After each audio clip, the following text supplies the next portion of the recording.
Hey everybody, welcome back to the Canning Nana. Just want to show you the results of our soup. Came amazing, you guys. Oh my god, it tastes so good. So I will show you the plate.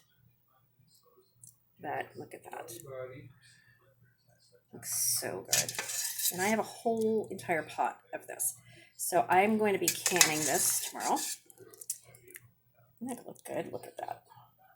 And so I have it in a plate right here. That's what it looks like. Nice, hearty, like an Italian bean stew with sausage. So, and cabbage. And usually when I make this on the stove, I put some fresh cabbage on top of it and then let it cook for maybe 10 minutes. This way it's not, like a thoroughly cooked cabbage.